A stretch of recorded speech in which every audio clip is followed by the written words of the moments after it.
No está tan mal visto pues que una empresa soborne a un responsable público o le gratifique con comisiones ilegales, por ejemplo, si la finalidad es que resulte adjudicatario o obtener un importante contrato. No está tan mal visto, ¿no? Por ejemplo, en el sector de la construcción en España, ¿no? Por citar, digamos, un sector donde se ha producido más corrupción debido al boom inmobiliario, pues a cambio de que se recalificara el suelo como urbanizable, pues es sabido, ¿no?, como los ayuntamientos han recibido cuantiosos fondos de promotores y muchos políticos en ese tipo de financiación, digamos, del ayuntamiento, pues también han cobrado a título personal comisiones, ¿no?, por ello. Por eso es tan importante reflexionar sobre la educación y la formación, ¿no? ¿Qué clase de valores se están enseñando a los niños en el colegio, en la escuela, en la familia, para que todo este tipo de corruptelas, y ya no tan corruptelas, sino ya conductas lo que son delictivas desde el punto de vista penal, no tengan el suficiente reproche social? Pues enlazando un poco con lo que comentaba Ana, ¿no? En las escuelas, pues lo que yo estoy de acuerdo con ella es que se está priorizando claramente valores como la competitividad, que bueno, está bien, pero con ciertos límites, claro, la superioridad de uno sobre el otro, el menosprecio del inferior, el estatus o el posicionamiento social. Y para alcanzar todo este tipo de cosas, pues no se han impuesto límites, ¿no?, sino que se ha justificado para alcanzar el éxito todo tipo de conducta. Y aquí es donde está el peligro de la normalización del todo vale, todo tiene un precio y se puede conseguir. Por eso me parece que los niños pues deben de tener muy claro, evidentemente, que todo no se puede comprar, que muchas cosas hay que ganárselas con esfuerzo, dedicación y trabajo bien hecho, y que existen límites a la hora de conseguir éxitos. De lo contrario, pues normalizaremos conductas como que hagan regalos o compren la voluntad de profesores, por ejemplo, para conseguir un aprobado, por decir algo, ¿no?, obteniéndolo sin que hayan alcanzado los conocimientos mínimos que la materia exigiría, o, por ejemplo, conceder becas pues sin que se haya alcanzado el rendimiento académico necesario.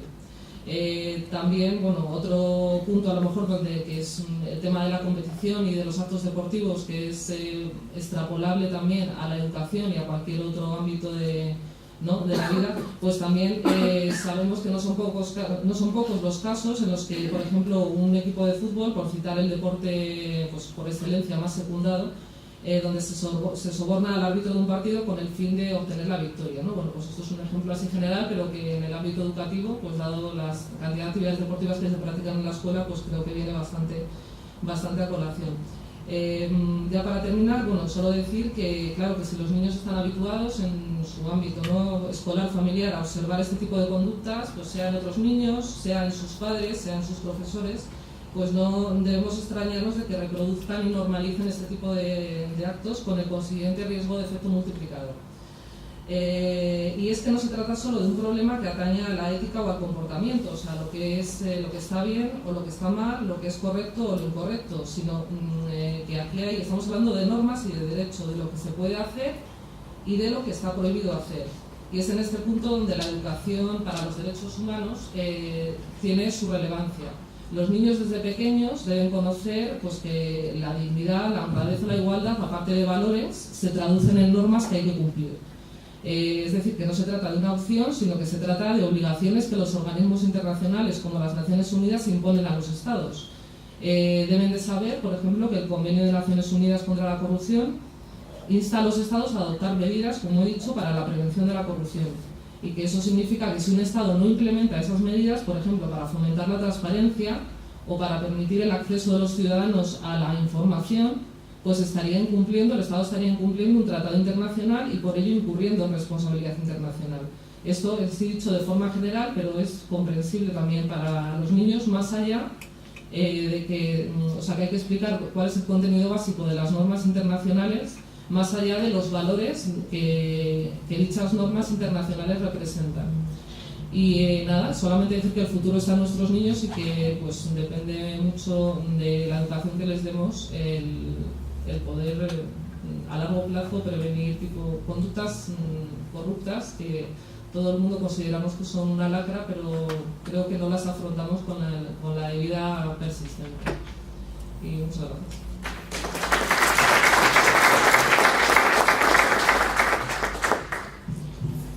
Muchas gracias, Nuria.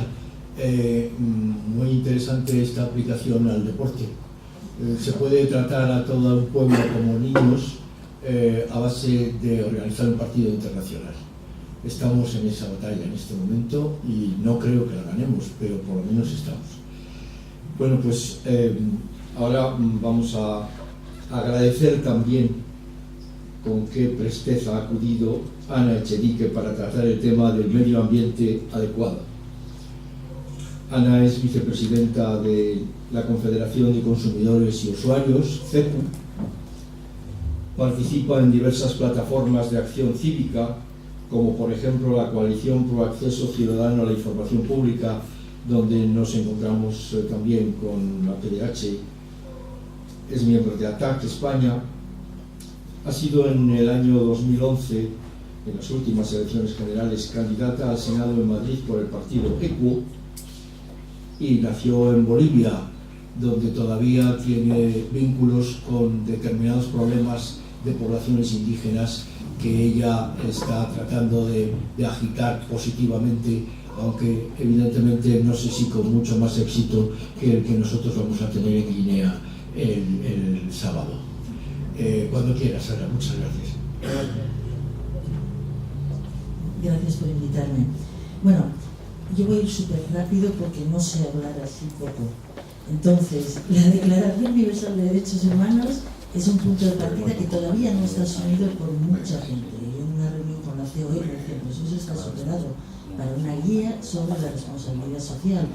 Y tuve que ir con un saco de dormir y decir que no me movía hasta que me metieran los derechos humanos. Y no se lo podían creer y les dio vergüenza y los metieron.